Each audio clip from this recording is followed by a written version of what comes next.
The bus pulled into the Louis Armstrong Airport as the sun was just beginning to fall from the sky. We were exhausted from the sun by this time, and we filed into the airport with the blinders of exhaustion hanging from our eyes. Scanning the airport, I noticed piles of trash everywhere. Empty wrappers and bottles and papers piled high against the walls. People were all over the place, lying on the floor with blankets around them, sprawled out in chairs, and just milling around with the same blank faces. I realized thousands of people had traveled through here in the past days. I wondered how many of my friends had already passed through here, and I wondered how many of them still stayed behind, like Johnny and Miranda. I thought again of Sophia, but as I imagined her here, I wondered how she would have fared this, especially when she was in the throes of sickness. I wonder how I would fare this if I did not have that security blanket full of pills and booze. Liam and I found a comfortable spot on the floor of the Louis Armstrong Airport as we settled into the security of our buzz, insulated from all this sadness and despair by the steady supply of opiates and booze. I hardly noticed the hours pass. We drifted in and out of sleep, each time waking up to the same scenery with different people milling around.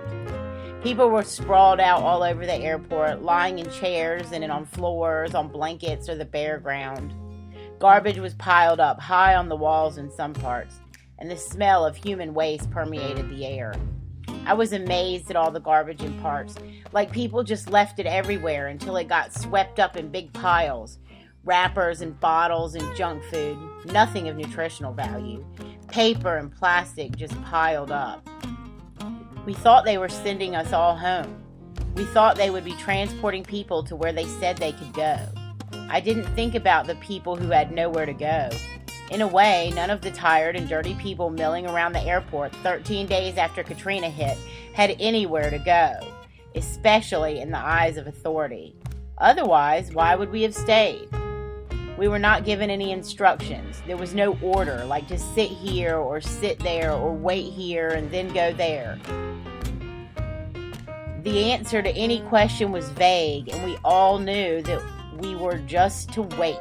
Just wait and see what happens, which did not bother us with all the medicated insulation pulsing through our veins.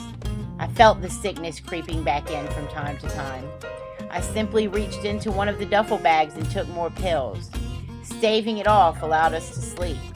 Staving it off allowed us to lie around in a slump of nothing on the floor of the airport.